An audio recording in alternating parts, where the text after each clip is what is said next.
It's going to be hard for me to not just want to talk about these two works because I just saw them this weekend and I just want to talk about them. But as moderator of this conversation series, I also have the duty to ask questions of the companies that have all been funded by the Disability Dance Artistry Fund. And that's in part because Dance NYC, if you know the organization, produces these beautiful research publications. So we're going to go through some questions, but feel free to invite us into these works because a lot of folks in the room have just seen them and I want to talk about them. But why don't we start, Claire and Jess, could you just talk a little bit about the artistic principles that activate your work?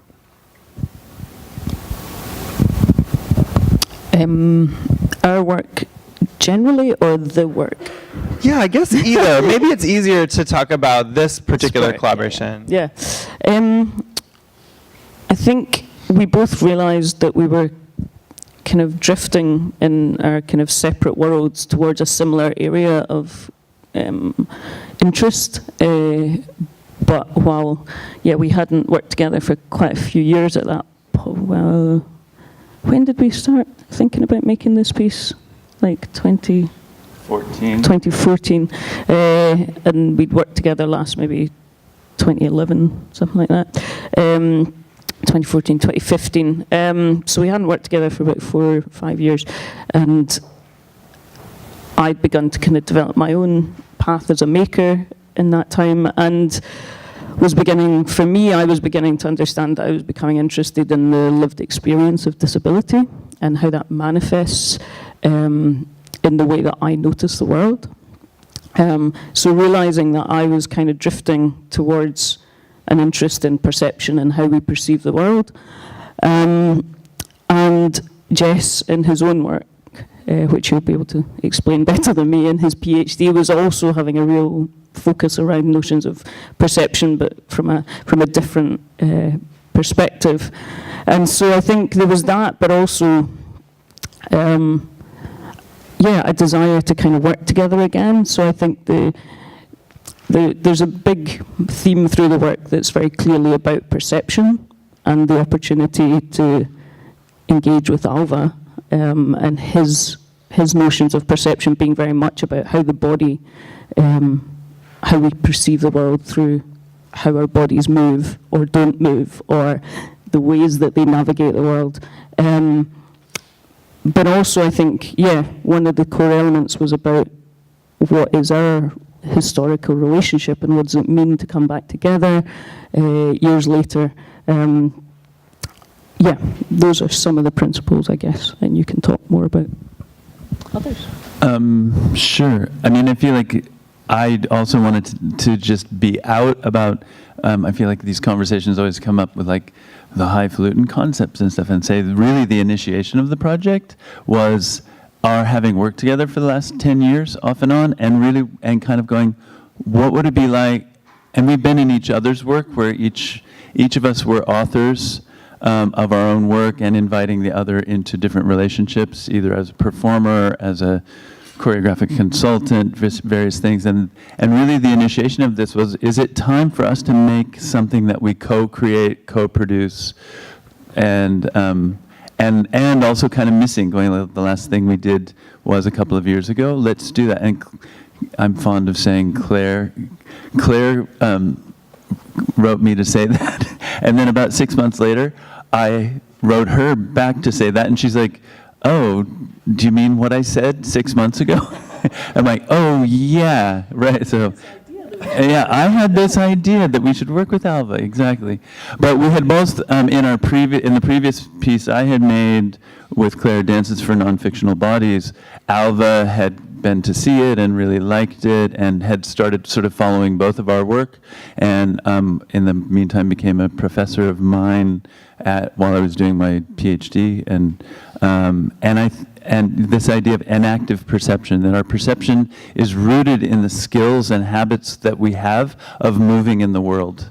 And that for me is a really politically powerful idea, that if I learn to see you in certain ways based in the way that I move, maybe I can also unlearn bad habits and relearn better habits about how to see the world, and particularly how to see across lines of physical difference and difference in general. So I'd say that was quite in there. There are things about, we're both quite interested in destabilizing sort of traditional proscenium settings, that's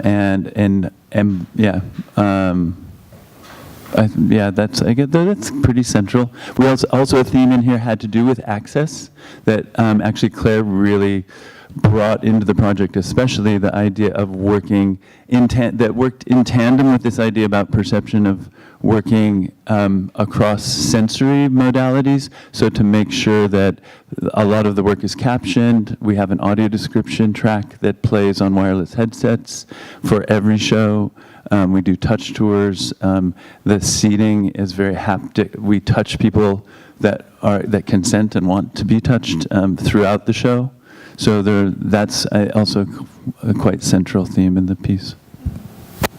So Ben, there's a lot of disability artistry in American Realness this year. Can you talk a little bit about why you program these pieces and maybe what you see in disability as like a defining feature maybe of the coolest contemporary performance works? Sorry, was that a leading question? Sorry. If that happens to occur to you, could you say something about that? Sure. Yeah. There's some work in the festival this year. Yeah, but that's also, I would say, the first year that the festival has actually included work from disabled artists, and so that was.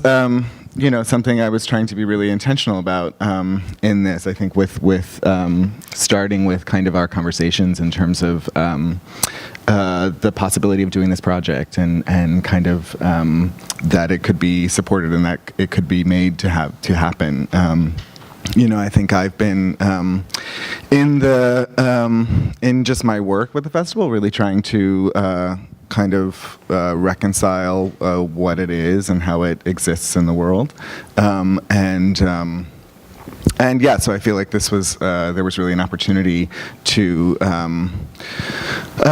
do something that hadn't been done inside the context of the festival before, and that was really essential and urgent to be happening, and I think the works are really. The way they engage with, I think, what the festival is working in, particularly these ideas of perception and queerness that I think are present in both of the works. Certainly the perception thing more foregrounded, in what not only the theatrical experience and what that can be, but how you're sort of opening it up to a larger conversation. Marissa's somebody I've known for a long, long time, and it's been really exciting to engage in working together in this way, sort of on this project and on another thing that we've got cooking for the future. Yeah. So yeah, I don't know. It's been a really exciting opportunity to engage in this way.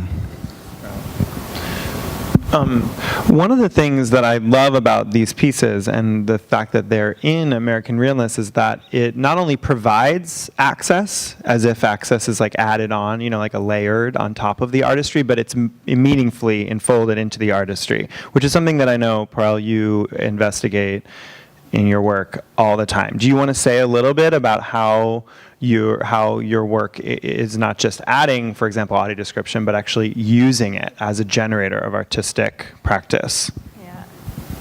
Yeah. I mean, I feel like when I'm looking at difference, and I'm looking at how I work with my own difference, I see queerness and disability as forms that actually already have a quality to them. The way that Jess and Claire talked about perception, I think there's something to that the way one moves through the world is both inherently political and aesthetic.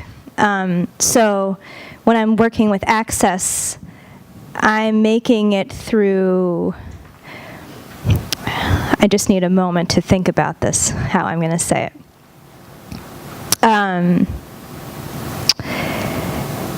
Access for me in the world is defined by being able to enter at any kind of entry point. It's not like I can always maybe get in through the normative entrance, whether that's a physical one or metaphorical one in life.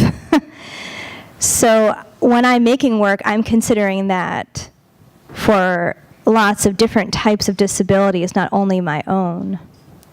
And I also have a background in poetry, so that makes audio description something of an art form that isn't only an add-on for an other, but that's actually has to be part of the artistry. And I would say the same for other modalities in my work. If you would call BDSM a modality, which some of us might, and queerness as a modality as well, I'd say that it is a both and neither thing. So that as much as myself and Elliot, my collaborator, can inhabit different modes of gender expression, we also can live in that in-between space. And that defines how we move, how we speak, how well we're able to sing on key. Okay, that's all. So, I think a lot of us have the drive to build the field of disability artistry. There's so much richness there as well, but we want to activate others who are making and presenting this work. So with that in mind, let's maybe list or think out loud about some obstacles and some opportunities in making and presenting disability artistry. So I'm thinking of things like, inaccessible city infrastructure, like transportation, when you think, or venue access, like dressing rooms that are, inaccessible or upstairs, all the way through to, funding, right? What would you say? We could start with obstacles, opportunities, wherever you want to go with this. What are the obstacles and opportunities in making and presenting disability artistry? All right, I'll go.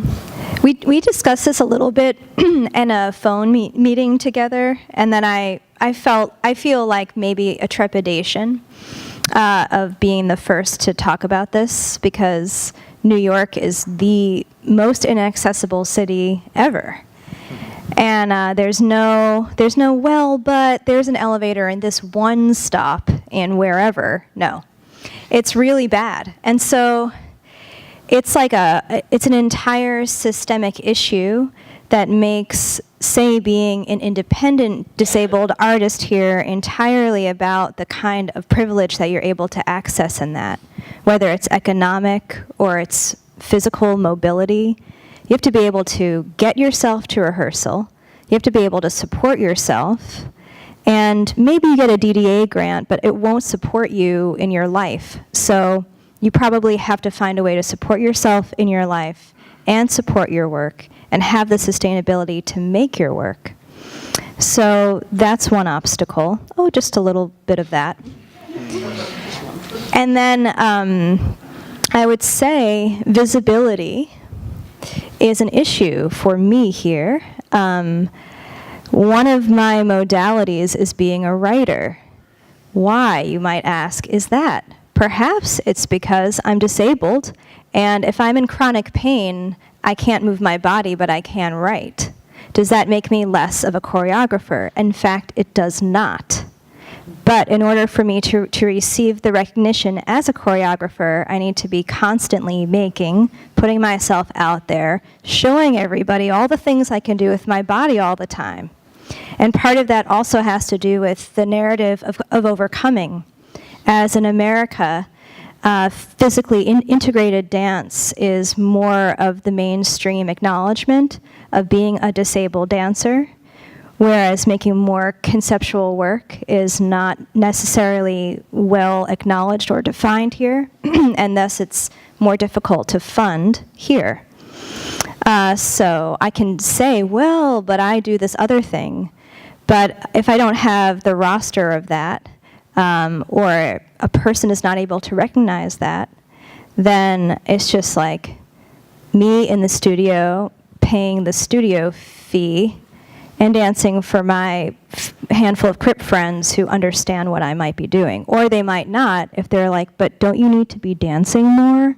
Otherwise, we're all going to get in trouble or something. Or you're bringing us down or something. So these are all the things I'm putting forward. I know I just put down a bunch of obstacles.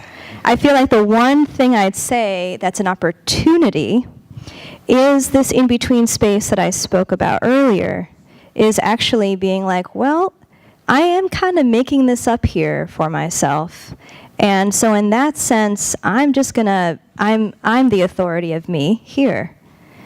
I'm not going to be defined by someone who's going to tell me what kind of dance vocabulary is appropriate for my body or not. And then as a queer body, what kind of etiquette, gender etiquette or something is appropriate for me or not. So, living in the big F-off kind of experience.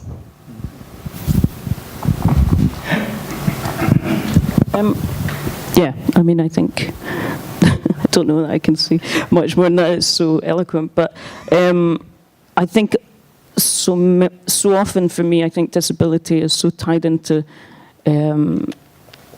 issues really around expectation, and actually that is what is disabling, is a lack of expectation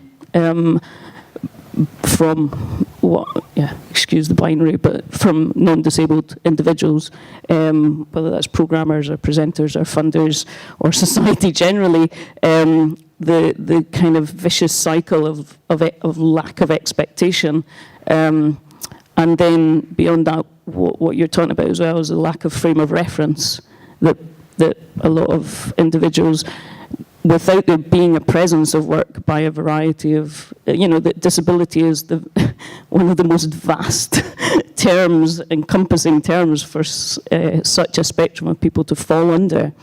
And that, when the sort of tiny little drop of work that does get maybe programmed might be this very much in one specific aesthetic or related to an aesthetic that might be seen as also a little bit more palatable and easily accessible, that there isn't a frame of reference to go, oh, actually disability and the lived experience of disability is this vast range of neurodiverse people and physical and sensory modalities. It's and this problem, I think, around expectation and frame of reference is also really related into, oh God, what was I going to say?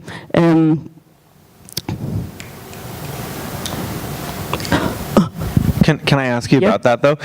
Do you find that when you're talking about the drop of disability on a program, that sometimes programmers have a kind of like, we check the box, we've done disability this season. We did that, which is it's like an additive model of diversity that is unfortunately everywhere, right? It's not, do you find that is happening, and that then you, because of the lack of resources and the entrenched nature of structural ableism, you're actually then in some ways competing with companies who don't interrogate disability all the way down, that can get uncomfortable? Like, do you find that that's...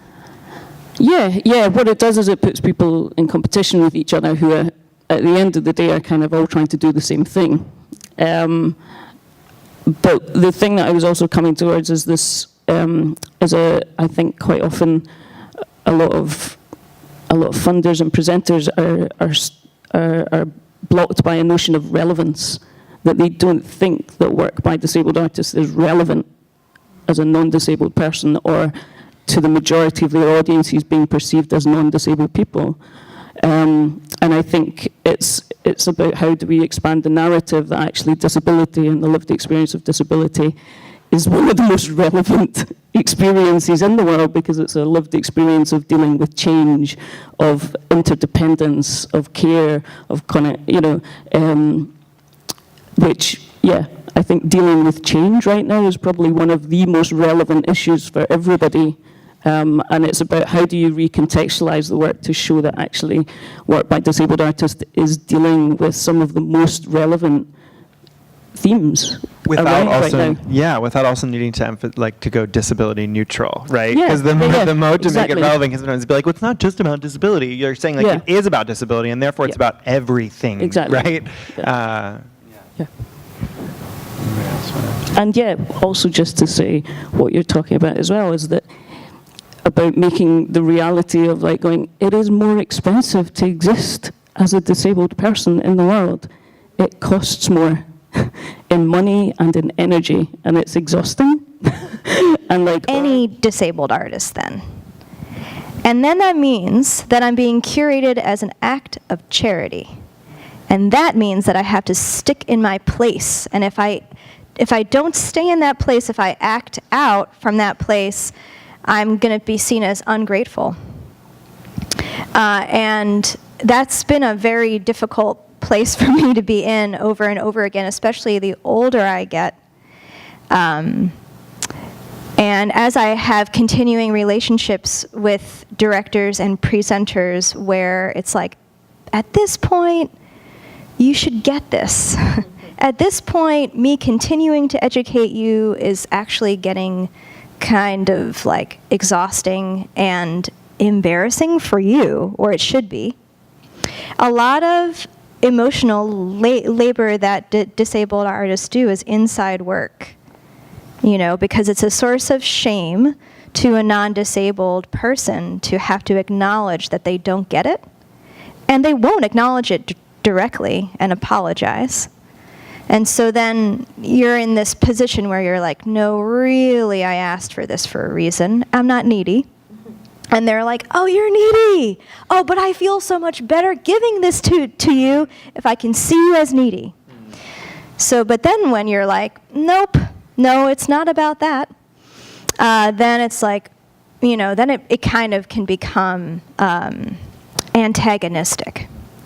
Even if it's not directly, it can just start to feel that way. So then it's like, how is that antagonism not going to seep its way as a texture into your work or your life or your identity? And now I've gone completely in some direction. I don't even remember your question, Kevin. Hilarious. No, I followed you the whole way. Thank you. Yeah, I mean, I was talking about place, you know, and so you were naming things that were kind of endemic to New York, right? So. Can I just tell? Wait, really fast. So wait, one of the sweetest audiences was for me in Stockholm, and it's because of, you know, how in Stockholm everybody thinks that because their medical model is in place socially or whatever, that they actually understand how to take care of people fully, which is not true. It's just that they have some things right, you know. So then it's interesting because when I did my show there, people were like, oh, I feel so bad that you have to struggle so hard. You should just be able to have these things or something. But then I was like, I somehow also don't think, though, that you work with oppression on a regular basis, you know? So what does that mean if you have all the things you need medically, but you can't recognize difference socially? That's not better. So yeah, sorry. No, I was in terms of just this thing about place as well. I mean, yeah, I would have said that, yeah, Scotland, basically, is where it's been at, in all honesty. And I mean, yeah, we've talked about how the UK has literally invested a lot of money, and that makes a huge difference, obviously. But also there's a reality that I wouldn't be where I am if I'd been in England. I wouldn't have had a career if I'd lived in London or anywhere in England as a disabled artist, I do believe. There was something very specific that happened in Scotland, which was a combination of, so our national arts body in Scotland is called Creative Scotland, and they managed to persuade the Scottish government that they should invest in culture as export.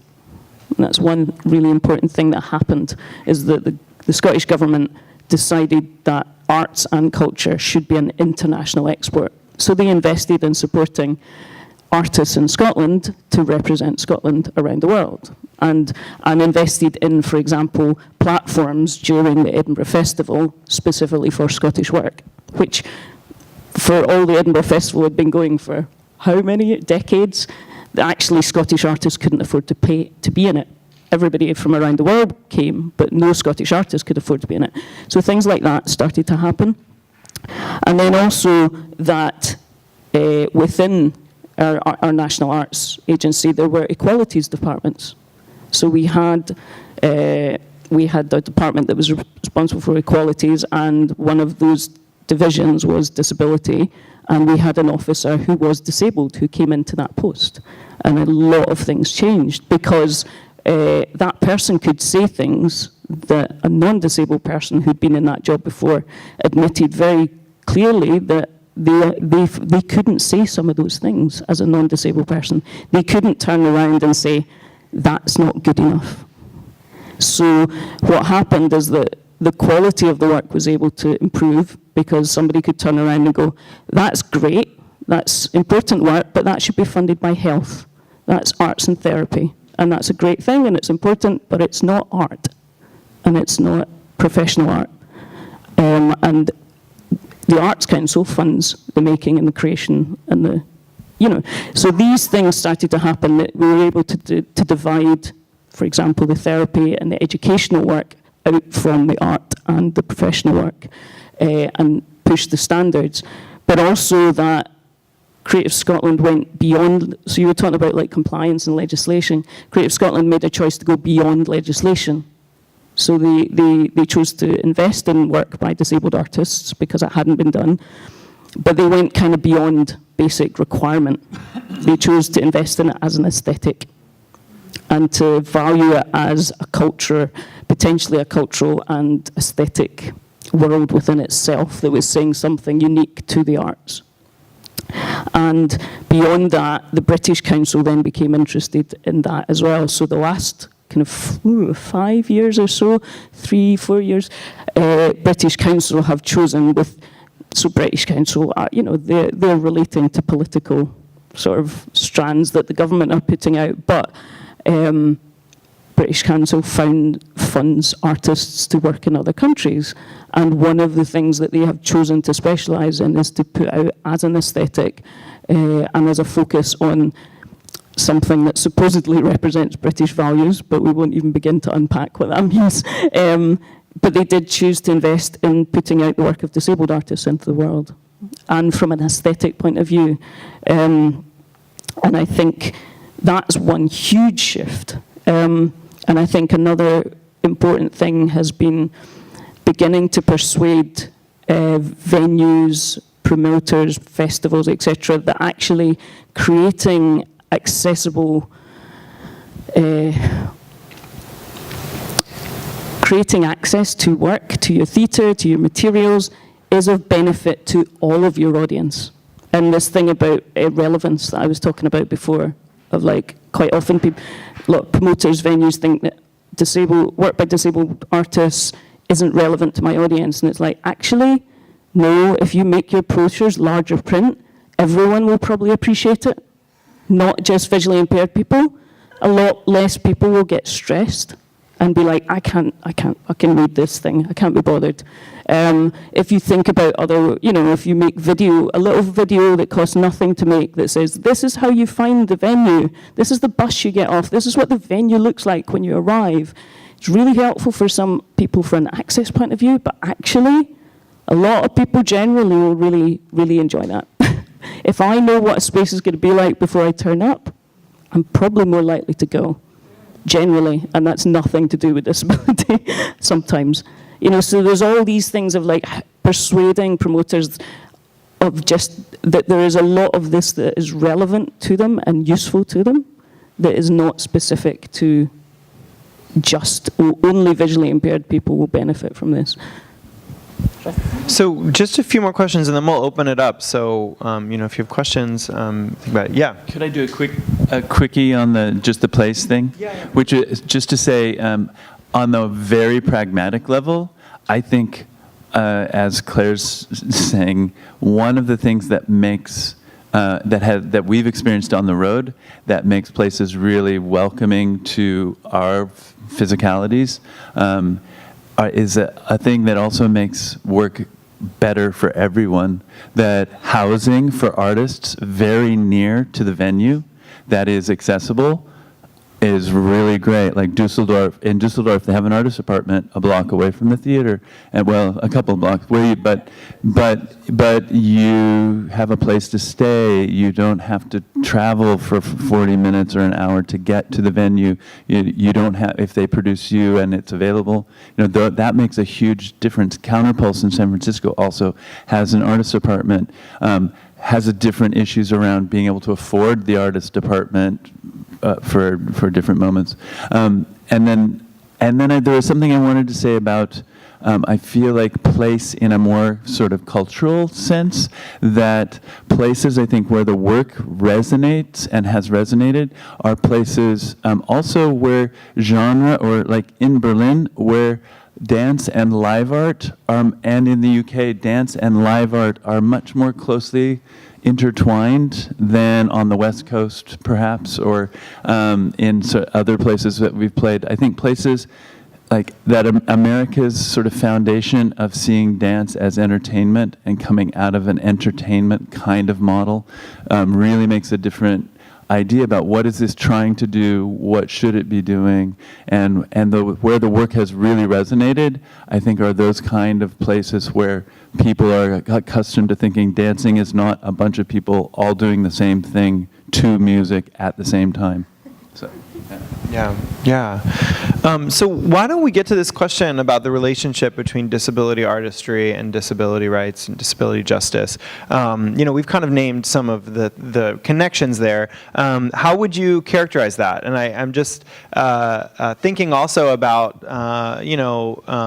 so I think misguided thinking that when we're under siege and, the Trump administration is attacking disabled people every single day, that thinking about the arts is somehow less urgent than, disrupting Congress or whatever. I kind of think like actually artistry inspires justice in that way and can inspire the activists who will then do the direct action and that kind of stuff. But what are other ways? I mean, we've talked about, disability festivals that are naturally connecting the work to like, workers' rights and labor.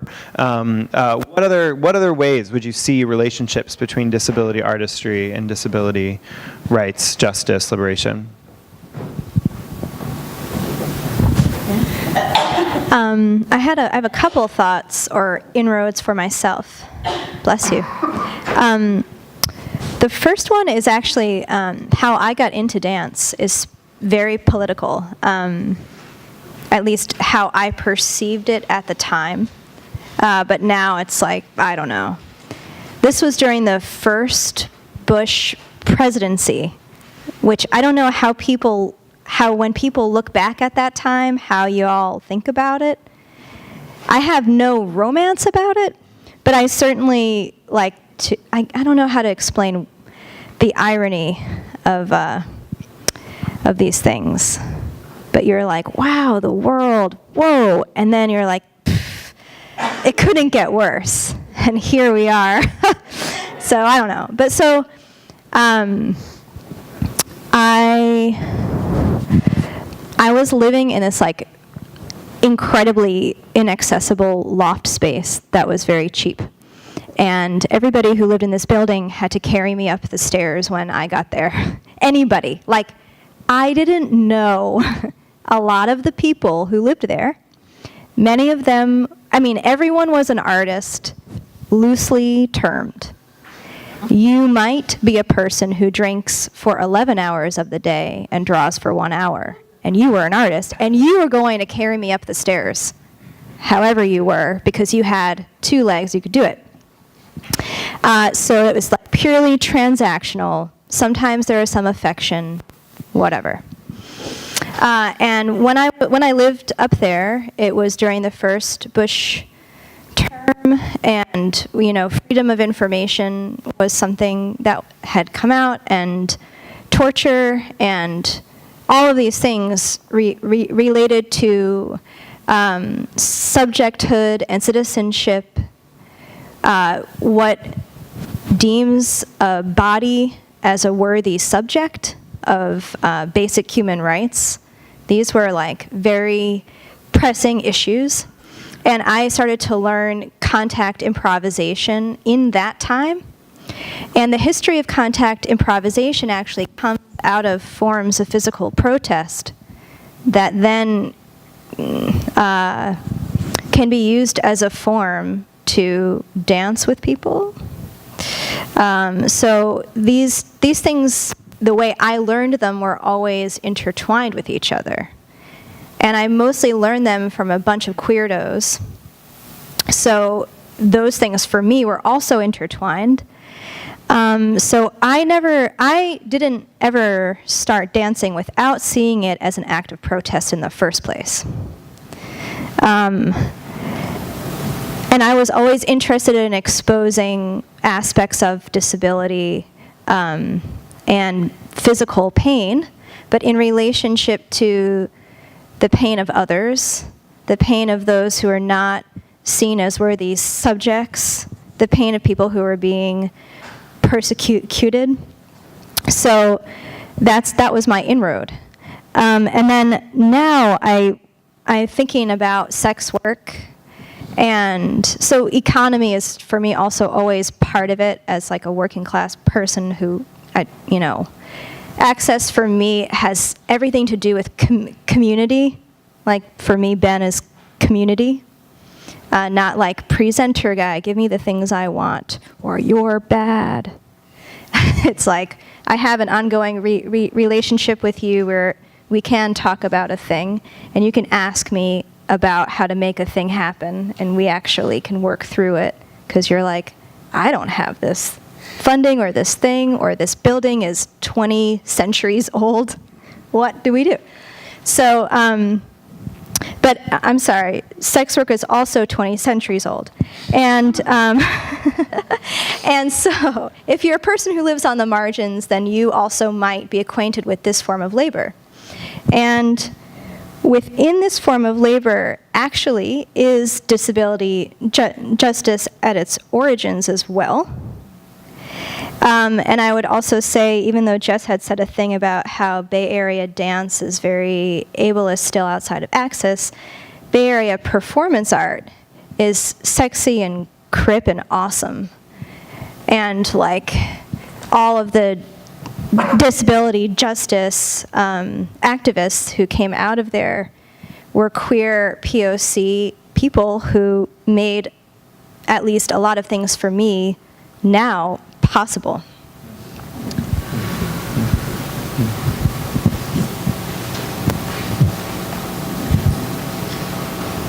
Well, we could actually talk about just that, which I actually think is not a connection, right? The connection between disability arts and disability justice. Justice being a paradigm inaugurated, developed by queer disabled people of color, and disability arts being very like a constitutively white thing. I mean, the whiteness of this panel is quite characteristic of disability arts as a field, and so there are all these wonderful connections and the political nature of a lot of disability artistry itself.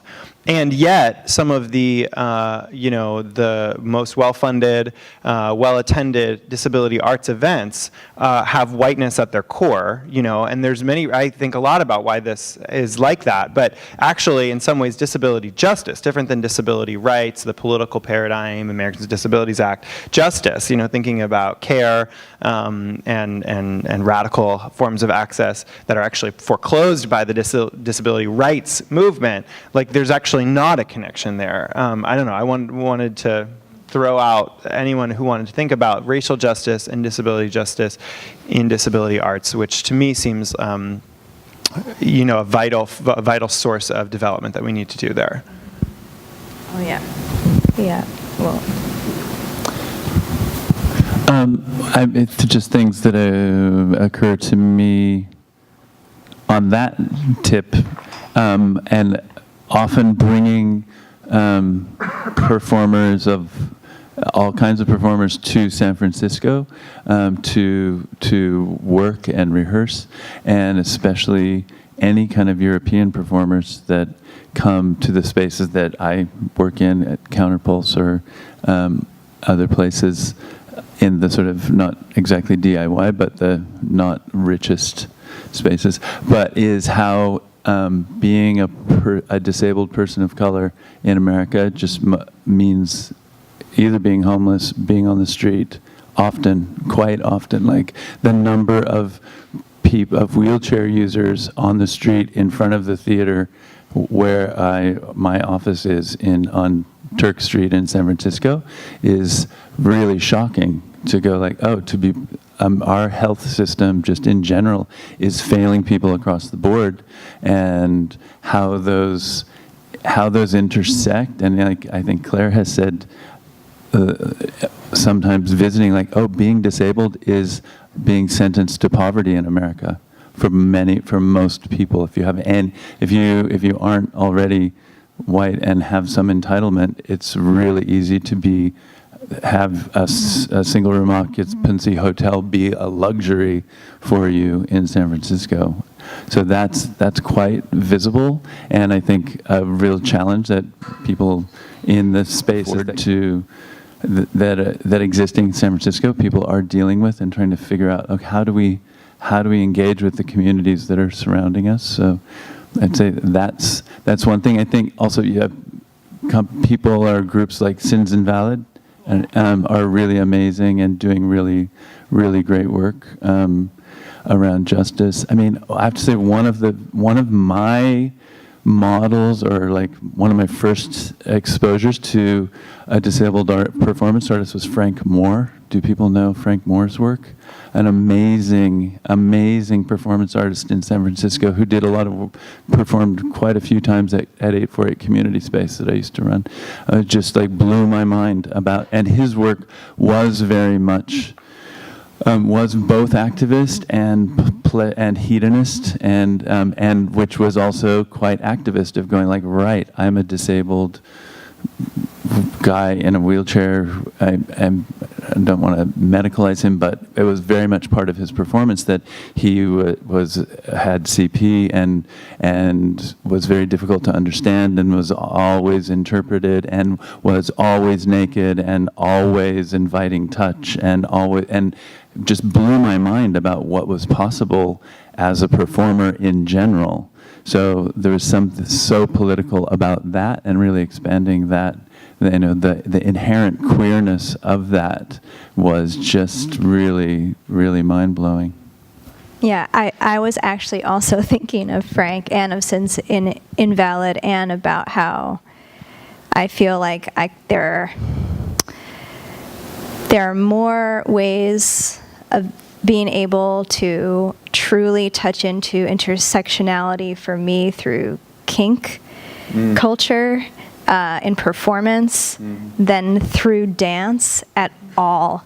And that is also systemic and racist in so many ways that it feels a lot like, trying to like reach out across a coral reef barrier towards someone that you need, like where we need each other, and you're like, I know, I can see you through there, I want to interact with you, but our differences in this situation, in this context, in this economy or field are actually like pulling us into these other things a lot of the time, where we can't touch, but I can touch into that through kink community, so I don't, yeah. Yeah, unless there are other thoughts, we can open it up to to questions. So I should also say that you can email your questions if you do not feel like, get up here at the mic or whatever. We'll bring the mic to you. But you can email your questions as well to, I think it's just in the nick of time, ddatownhall@dance.nyc. And I'll bring the mic around. So if you have a question, just let me know. Okay. Thank you very much for sharing your experiences and your minds with us today. My question is not so focused, so forgive me, and maybe it's more proper for the reading group tomorrow. But Claire and Jess, I loved the piece Saturday. This is an amazing experience. And there was a mention of change that was brought up. So when speaking of change, could you flesh out a little bit more? Because I'm thinking of change, temporality, narrative, and I'm also cognizant of, for those of us who consider ourselves to be able-bodied, we're also temporarily abled as well. And so if you can maybe speak on that. Yeah, I think this began to kind of become clearer for me in the last couple of years of, so the scholar that I refer to in the show, Julia Watts-Belser, who'll be at our symposium at the weekend, she and I have begun to spend a lot more time together and really, has become a really close collaborator. And she and I have been talking and kind of excavating a lot of sort of shared interests, even though we're coming from such, she's a theologian, but is really interested in how art can open up very complex ideas and questions and make them accessible, actually, is where she's really interested in it, but is also kind of completely fascinated by how artists are taking a complex thing and everything that goes into it, making an artwork. And so we had been talking about particularly a shared interest that we both have is one of my growing, from my side, is I've got a kind of growing interest in the relationship of the disabled body to environment, and particularly in supposedly natural environment, is a growing fascination for me, and what we perceive as natural and unnatural in terms of environment or body or being. And so we'd begun to kind of excavate this idea of change, and Julia, one of the things Julia is interested in is whether actually the strategies and knowledges, that's not a word, knowledge, is it? Oh, thank you, knowledges. Sometimes I hit on academic terms completely by accident, and bigger through sheer ignorance. And she's interested in whether these knowledges, strategies that are within the CRIP communities and the lived experience of disability might present a model for dealing with climate change, was where she came at it, which kind of really blew my mind. And so began to make us think a lot more about change. And so, this conversation began to emerge between us of like this idea of like, actually that's what disability is like you're constantly dealing with change, and whether that's the change of your body over time, which non-disabled, the state of being non-disabled is not perpetual. Like the natural evolution of the human body is to acquire physical impairment, visual impairment, hearing impairment, and potentially mental and learning difficulties. So that is a natural, that is the change that bodies deal with, all bodies. But the lived state of disability, if you're living with it or growing up with it, is dealing with change in so many ways, and whether that's about moments of epiphany, of understanding a different way of being in the world at times. Like I've gone through a number of epiphanies in my life, learning about the social model of disability, which is a UK model of thinking about disability, was a huge shift in my life that completely recontextualized how I understood how I could be in the world. So how that changed, the fact that, I began to realize that I have a different relationship with lots of things, a different relationship to time as well as environment began to be quite a big dawning idea before I'd even heard of crip time. But I knew I had a different relationship with time, but I didn't really recognize it as such. And just those changes that take place of going, oh yeah, actually, I no longer apologize for myself.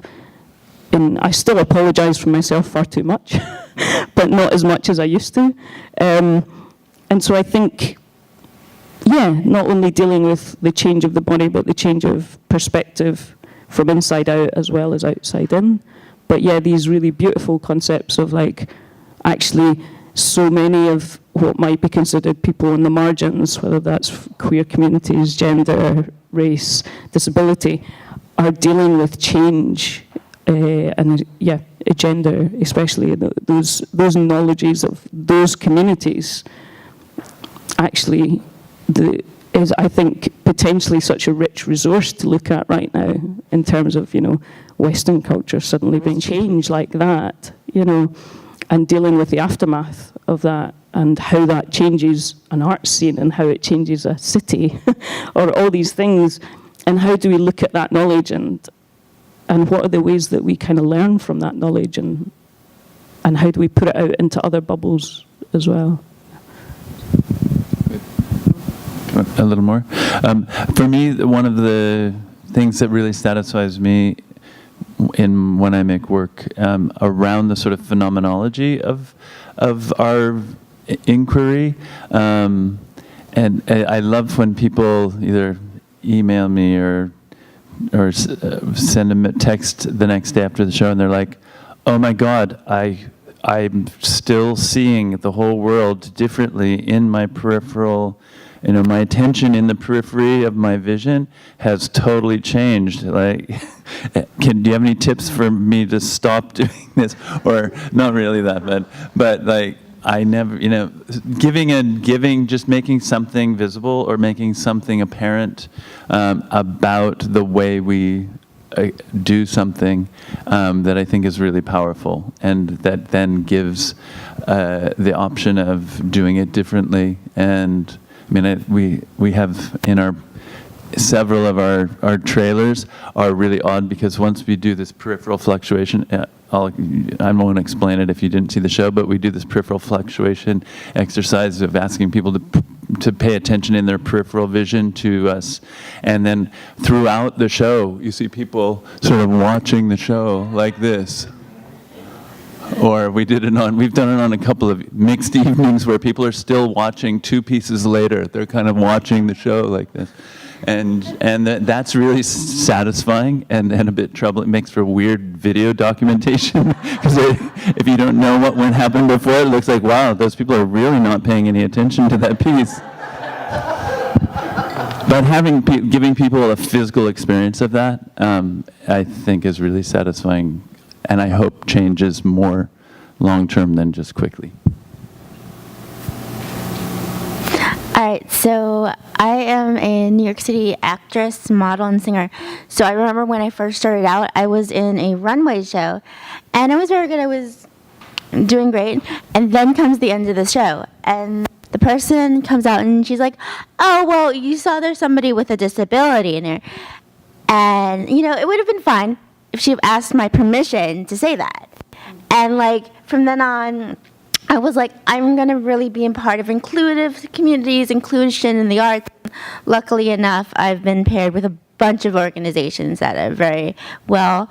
But my question to you is, there's still that stigma that people with disabilities are supposed to be on Social Security and being taken care of and everything.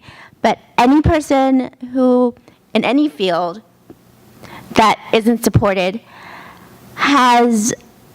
should be proud of themselves, but also we as artists and corporate people, anybody, we're faced with seeing these people, these very important people that will give us money, but then there's the fucking stigma. And my question to you is, how do you handle it?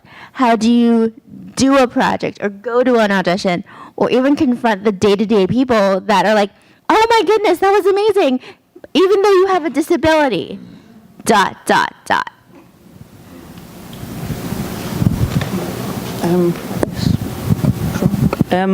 Yeah, the considering statement. You're amazing considering.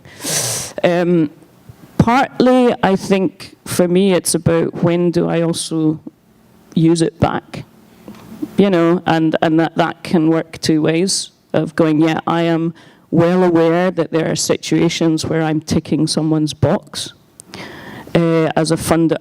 like gatekeepers, what I would call gatekeepers, the funders, the presenters, the people who have power, that those things can occasionally work both ways, that I can also know that in certain situations I'm being programmed because it ticks a box for somebody who is trying to further a social agenda in a certain place, and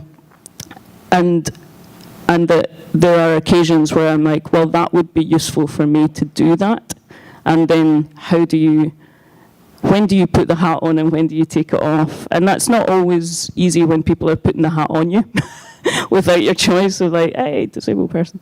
I mean, I think, yeah, the whole notion of stigma is a massive, you know, an immense sort of mountain to get over that is just, it will take it will take a very long time. I think there are things like, for me, I chose, and this will continue to keep changing, my relationship to disability will continue to change and keep evolving. 15 years ago, I hated the word crip. Like, I was really uncomfortable when people used it. I didn't like it. I asked colleagues not to use it around me. And then certain things changed, and it felt like, oh no, I understood a notion of community that made sense to me then, and I took it on, and these things keep changing. But for me, I got to a place where it was like, oh, actually, I choose to say that I self-identify as disabled. I'm a self-identified disabled artist. And I choose to do that partly to make it visible, to continue to perpetuate the word and say, actually, I'm not ashamed of this. It's a vital part of who I am. And I don't want people not to see it. And I don't want people to think it should be eradicated from the language, or to get away from that sort of, wow, it's amazing, I almost forget that you're disabled, sort of, that's sometimes people think that that's a compliment, you know, at times. That sort of backhanded compliment that people do. But I had to get to a certain place to feel like that was the right thing for me. At the moment, it still feels like the right thing. I think also because I do get invited to different countries and different cultural contexts where it is absolutely shameful still, and it's a word that people don't want to use. I choose to take it there as part of my identity and really be prominent about it, in order to kind of push it in people's faces. But I think it can work. I can find myself in situations where I think I can use it myself. You know, there are absolutely situations where it's like, yeah, I can access a pot of money because I identify in this as this, and there are places where it's like, yeah, do you know what, that's not going to go over so well, let's just down, you know. Yeah, there are different hats that I can it depends how the context that you're in, but yeah, don't know if that's helpful. I feel like this is something that I heard Jess say earlier, and that I'm hearing. What is your name? Do you mind telling me? Megan. Megan? Okay. Say now. Like, Jess said this thing, like, being a suffering, starving artist, I think poor, is not glamorous, or it's not sustainable. And you had said this thing of like, Megan, you had said like, oh, if you're disabled, you're on Social Security and you need help. I just want to dispel something just right off the bat about being poor and needing care, that those somehow might disqualify a person from having a lot of talent and being able to be an artist or a model or in anything. I'm a person who actually doesn't make a lot of money and needs care. And if I didn't have community around me to give it to me, then I wouldn't be sitting here. I wouldn't be making this show or anything at all. And so I actually don't think that those things need to be a source of shame. I'm not saying it's easy to turn them into a source of pride or something, because you clearly have to be going against the paradigm of capitalism in order to make them a sense of pride, and that's a lot for a personal project. But I also I have to be honest about like how I live, you know, and how, yeah, it would be really amazing to like experience the types of funding that my friends here experience. But until I do, yeah, I'm going to be reliant on a lot of people. But they're gratified that we get to have a relationship in which they have a different experience because I have a different form of knowledge in my body. And I'm not saying that in an aspirational way. I'm being honest. There are a lot of people who look at me and are like, you need help. That's fine, because they'll always look at me like that. But one thing I do want to say, that if people do look at you and say, oh, you're so great in spite of this thing, that's their projection of their ableism onto you. But that is not anything about you. And that took me until maybe a week ago to actually really feel. And actually, I think I might have felt it because of being in realness and because there are aspects of my work where I really call certain things out, and I can see that some people are like, oh, I really don't want to look at the thing you're talking about so directly. And then I'm like, oh God, is there something wrong with what I'm saying? No, I'm just being honest. And you're so used to projecting this thing onto me that makes me cute for you, that me saying it back to you is like difficult. But actually, a lot of the time I'm navigating this, and it's sort of like you just have to kind of like play dodgeball with that projection, but not internalize it. And I don't know the way to make that foolproof. Sometimes it feels just shitty.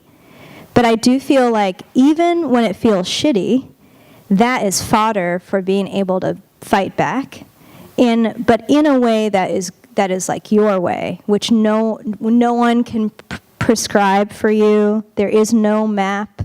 I am not an example, but it's like how you learn how to be a warrior for you. Yeah.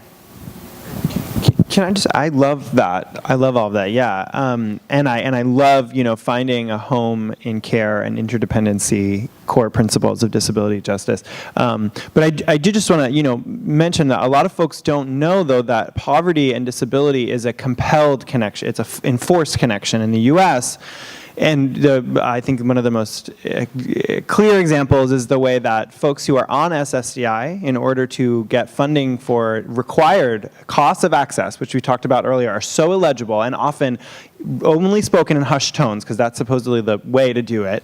If you make too much money, you lose all support of SSDI, and then you're compelled to pay for all of your access support yourself, which means that there's this middle ground of needing to compulsion to make so little that you get the support, or make so much that you pay it yourself. And it's one of the reasons that disability historian Paul Longmore called his book "Why I Burned My Book," because if he made too much money off of the book, he would have lost his SSDI. So and I think and just to connect these two, like this is what we're dealing with, right? The enforced connection between disability and poverty, while also finding home, maybe even modeling artistry from within the interdependence that emerges from that kind of political subjectivity.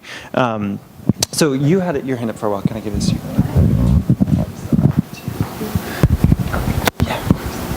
Hi. Thank you so much for this panel and for all that you all have been doing this week.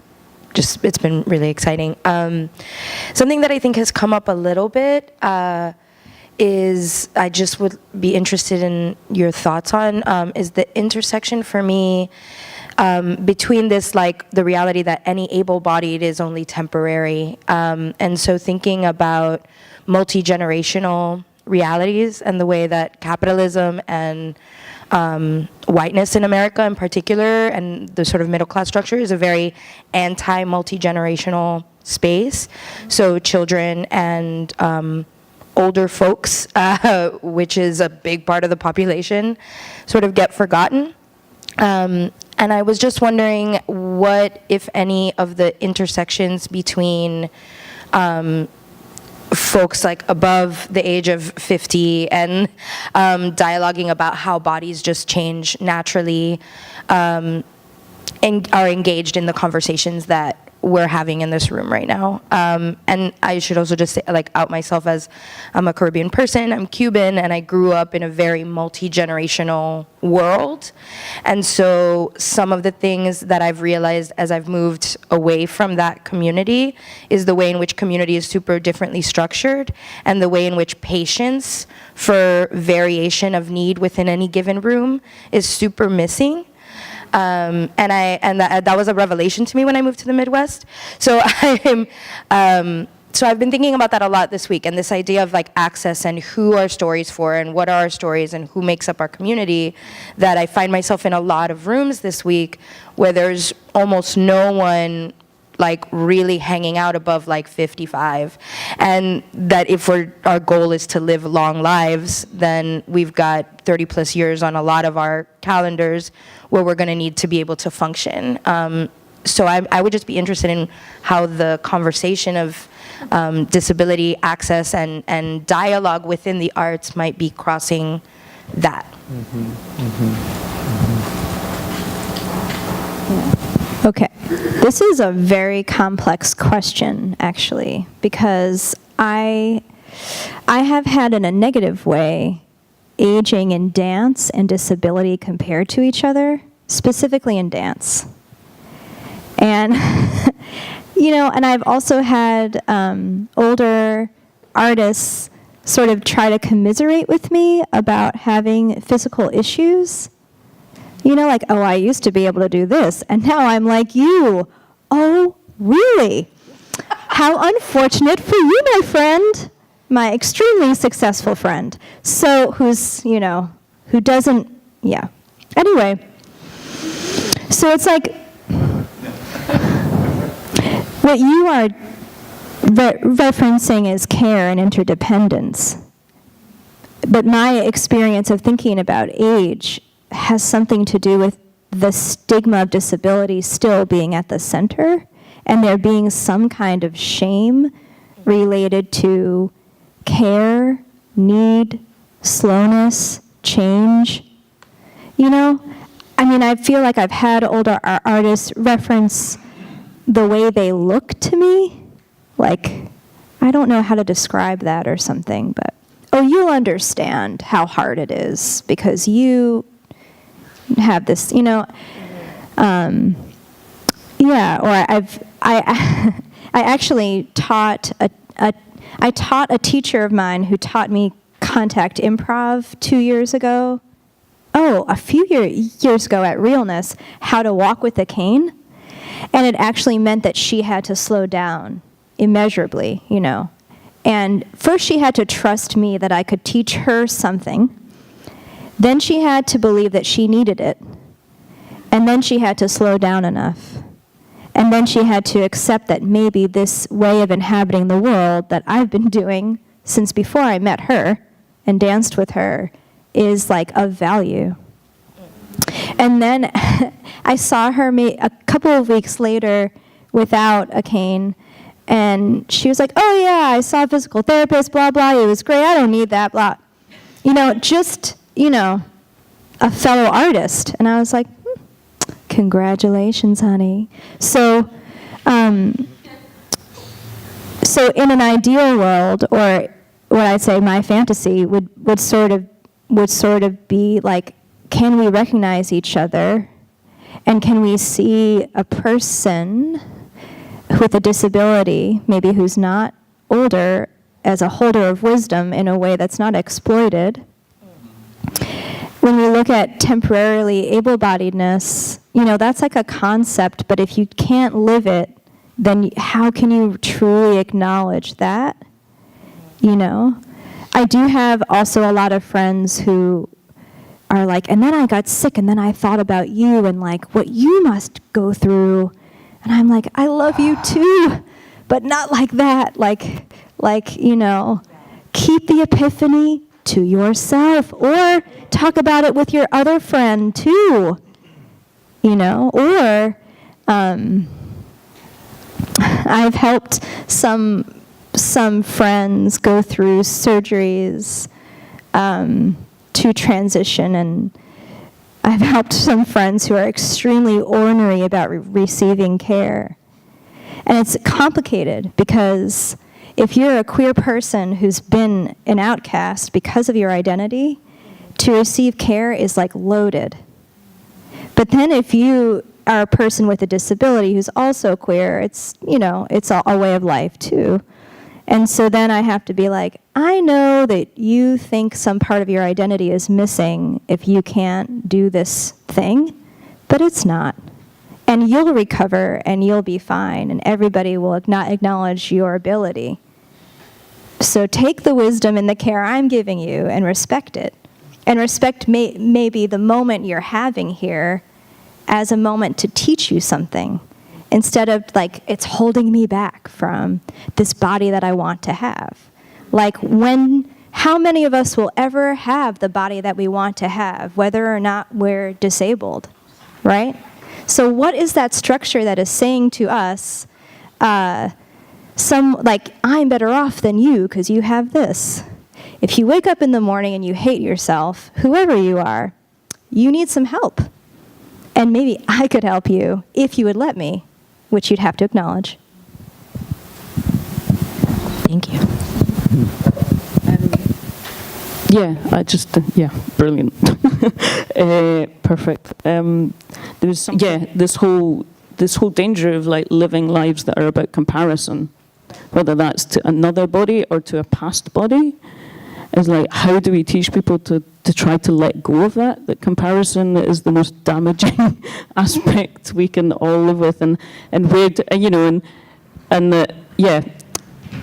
talking about like dance spaces and the dance world of like the whole notion of how completely the fascism of the bodies that are allowed to rule in those spaces is still the majority of 20-ish, late 20 if you're lucky, normative bodies, super skinny, usually in the UK still majority of white bodies as well.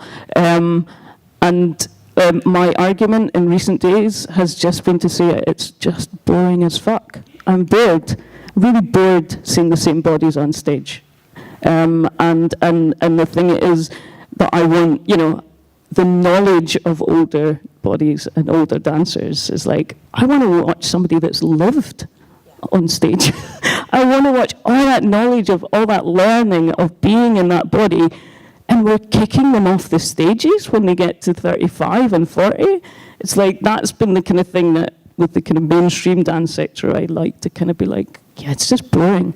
In terms of the spaces or the stages or these public spaces. But the other thing that has been kind of in the back of my mind and reminded me a little bit about is also about I'm quite a sort of, I guess, quite a new baby queer. I'm still new in my queerness or my recognizing that I'm in that those are my communities, and there's something kind of, I guess, I've been struggling with in that. And it came partly out of a conversation with, is it Christine Byland? Byland, is that how you pronounce the name? Who's a disabled writer and activist in Sweden. And she was talking a lot about, we were going on little journeys. I've been doing little research of going on journeys with other disabled individuals about how we negotiate space and time, and they were talking about queer spaces, and like that as a disabled person, she was also somebody who identified as queer, but that actually often queer spaces are the most inaccessible spaces in the world, and that's a real problem. I'm not saying that disability is inherently queer. Not everybody identifies in that way, but they're usually up in a back room or down in a basement. And like, so those places where you would find other people that really recognize that the other, the marginalization, like they're hiding in places that the Crips can't get to, or older bodies or whatever, that they become inaccessible. And weirdly, like the most accessible places are your biggest capitalist establishments who don't want you there for a different reason. And so, I have that question around how do I think, I'm also not somebody I'm not very cool wanting to like dance and party till 3 a.m. Unfortunately, I'm quite boring and quiet and a bit of a beige queer, as I think, And where are these spaces that allow for that queerness and otherness that are quiet and aren't about dancing and standing and mingling and, being on your feet for hours and there isn't a seat. And there were seats there were places to sit recently at the American Realness Party, so I was very pleased. But yeah, I think that's like a question for me of like why are there not other AGs also in some of these spaces? How are we also, we might be making the front of house accessible in the performance spaces. In the UK, they started to make backstage accessible, but are the after show parties accessible, and are the receptions accessible, and where are all the other, or where are the quiet spaces that for the people that don't party anymore or never were very good at partying anyway, and these other sort of ways of being together that allow for difference and different ways of tolerating things. If that makes sense.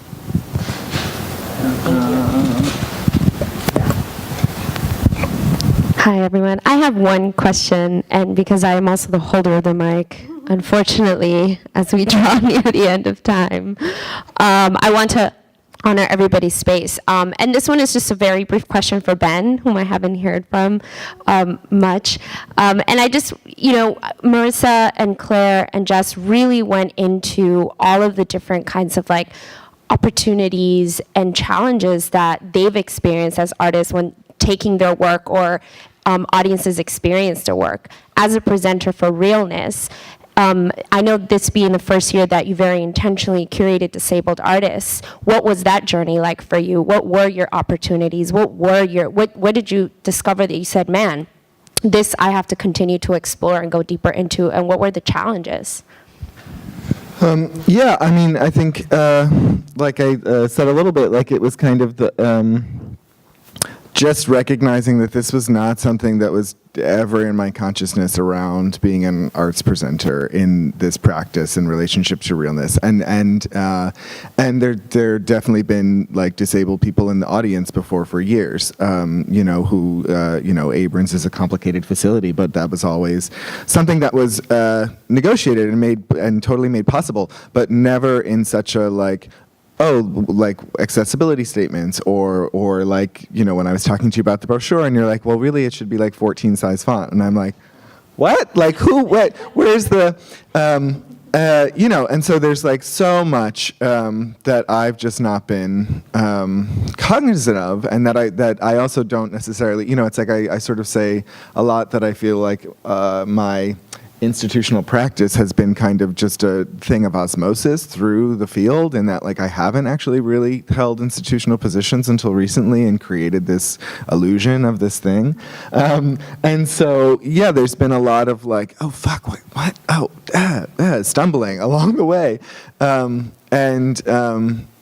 so it's been, I don't know, for me it's been great, challenging, but also very, I don't know, I'm excited to carry that forward and try to also kind of set more of an example in terms of, okay, how should this be? Like, where are people doing this? Like, why is it only the disabled shows that have sign language interpretation, or that have, because people are asking, that's where it's being asked for, but like, actually that should be across the boards, and where, and so how does that happen? And how do you make that and just sort of incorporate that into all of the thinking around what this is and who, right? Particularly for this thing that is theoretically about marginalized voices, right? And is it really, how is that happening? Where are they being held? Are they being held, and in what way? And to whom? And I don't know. It's lots of questions and work that's been happening lately.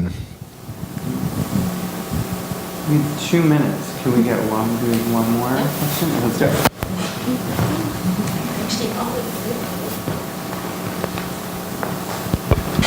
I actually don't have a question, just a tiny statement. I'll try to be fast.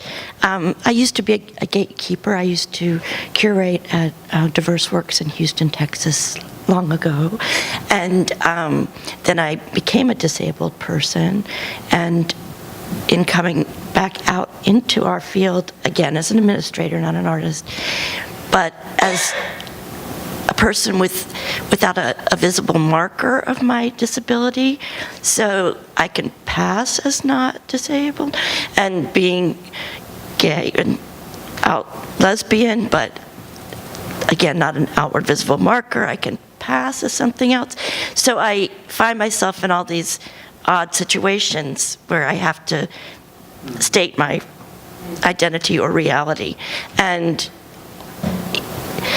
I'm deeply inhabiting the world that you were talking about, where I'm starting to come back out into the world, and Social Security has immediately tried to terminate it. So I can't even publicly say that I'm here participating, because that might be too active, So while it's not your job to create this, to create this opportunity for me to learn a bit more and to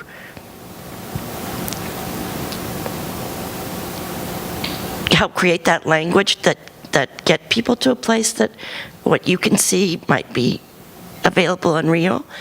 I just really appreciate the opportunity and appreciate the way that you're going about it. So it's so deeply empathetic, but also, it has its strength. So it's just an appreciation.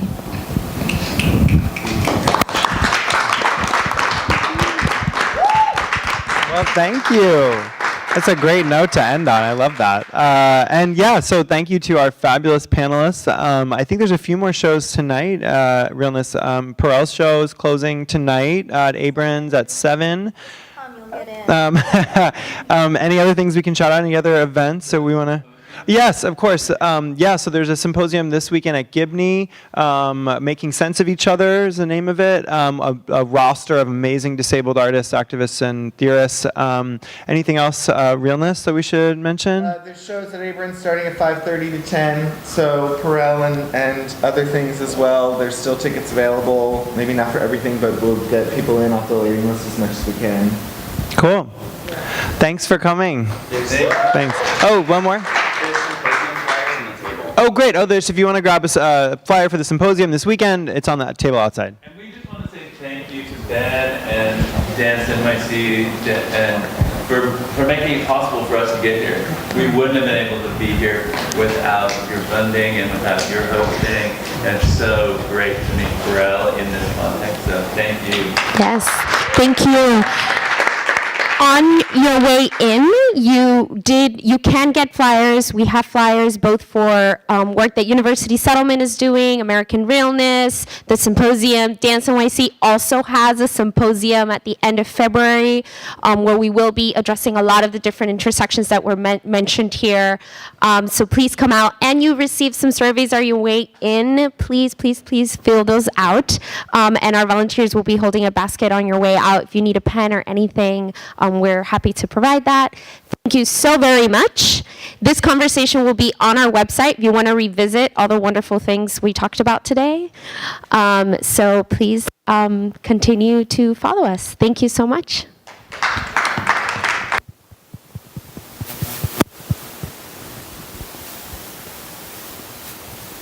Get people to recontextualize and understand different notions of productivity and value within work, and that different ways of working are valuable, and that you don't have to be jumping about a studio for 5 hours to be making dance. I And yeah, and I think that is probably why dance by disabled artists becomes even more relevant, is because it's really challenging notions of what dance can be in that way.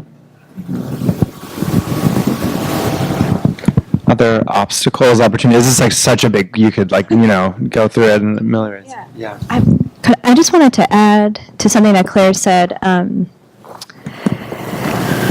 see if I can do this. That this idea of expenditure somehow then devaluing what is possible for the presenter or something. And then, part of why I took on audio description as part of my work is because that would be an extra expense to create. But then I was like, this is an adaptive aesthetic, being able to incorporate that into my work. And any non-disabled artist can do that. It's not like I'm the disabled magic fairy who's like, and then there's this audio description thing, guys. It's like, but the thing is that you would all have to be everyone would have to be able to see other modes of living in the world to understand the relevance of that. And how would anyone be able to see it unless it's actually in the world? So first something has to live in the world in a visible way, then it has to be known, and then it has to be utilized continually until it's part of culture. But it's like, disability has been part of culture forever. It's just like rendered to the freak show. I personally love a freak show and love being one, but I also love when I'm equally entertained by non-disabled freak shows. And in my work, who I get to boss around. So.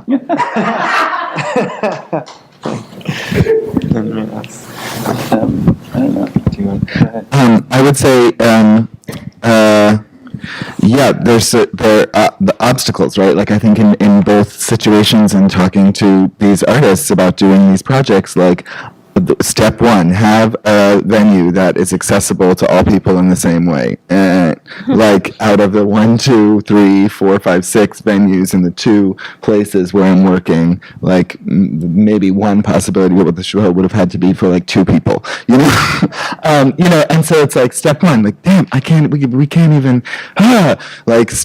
even get step one. So that I think is also for me part of the opportunity to like just reckon with the privilege that I live with constantly and that I'm not necessarily cognizant of, right? That's not that hasn't occurred to me inside of like, oh, if I'm presenting something, this is the experience for a population of people, and where is that, right? That's been, I think, for me, both the opportunity and obstacle inside of the thing. Can I follow up real quick with that too?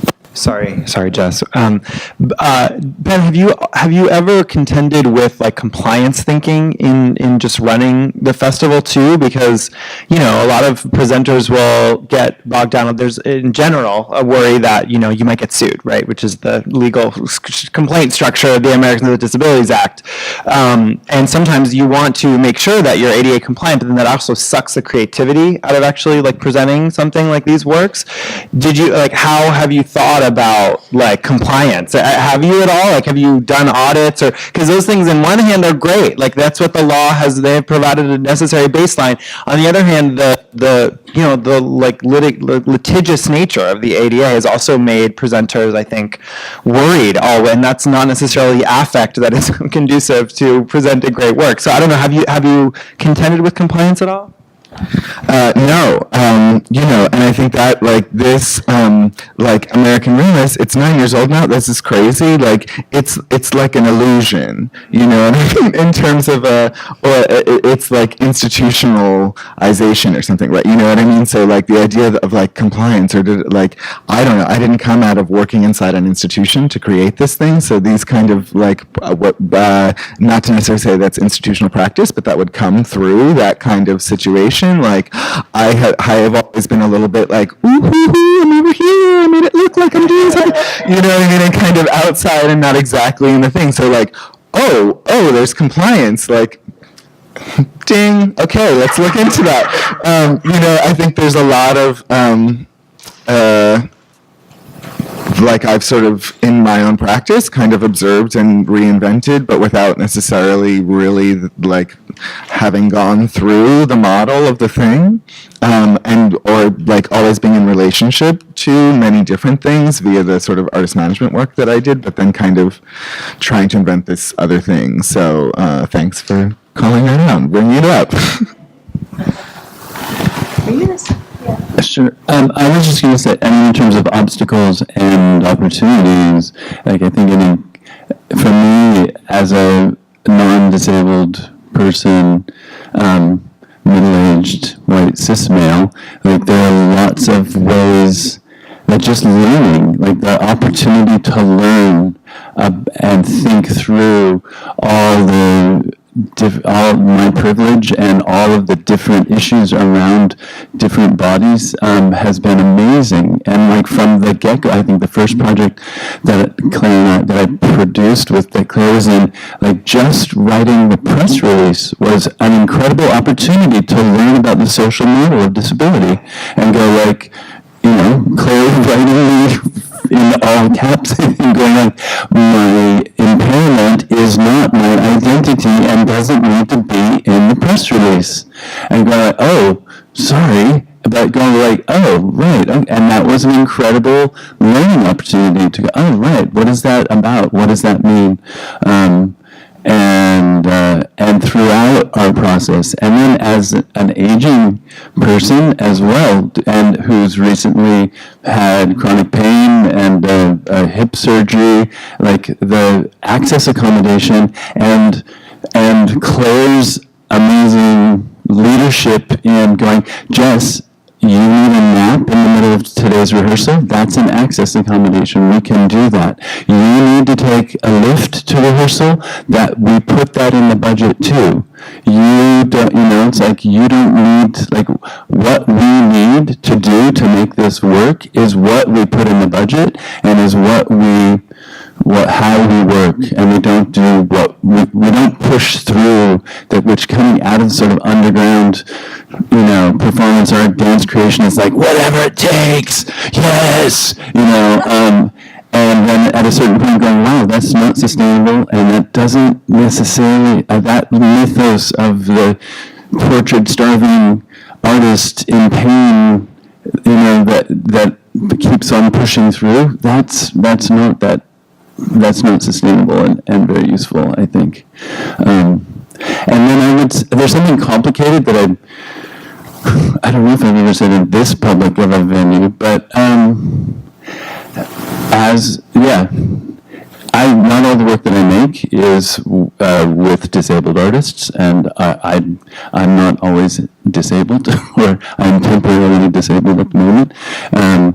Or if I can say something like that, I'm non-temporarily able-bodied, but I had the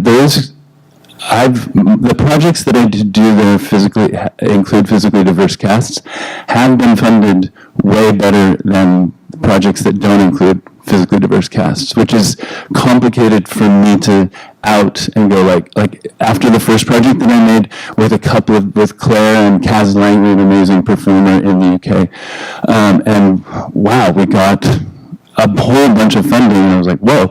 And when the next funding round came up, there was a bit of a challenge for me to go like, should I invite some more disabled artists and make another disabled piece? Because that really worked. And I had to really kind of back off and go like, make the work you're interested in making and don't colonize disability for yourself. Because that's really possible to do. And I sometimes see work and I'm like, that company that's directed by a non-disabled person and has a bunch of disabled people in it, how does that work, and how are they working to move disabled people into leadership in an institution or not, and I think that's complex. So that's been a kind of tricky landscape. So I gagged a little bit hearing about like doing disability gets you more funding. I feel like this is kind of a great segue to my next set of questions, which is about different places and which places can support disability artistry the best, and what about those places. Is that phenomenon that you just named, is that because in the UK in many ways like there's the influence of Unlimited, and there's like National Arts Council equity and diversity initiatives that are in some ways a lot better than anything we've seen in the U.S. What accounts for that, the recognition and the support of disability arts in the funding world? Should I just keep on it for a little bit? I mean, if I can, my experience of the UK, like there's an incredible history of investment in physically diverse artists, and not just around funding projects that include disabled bodies, but funding artists to be mentored and funding training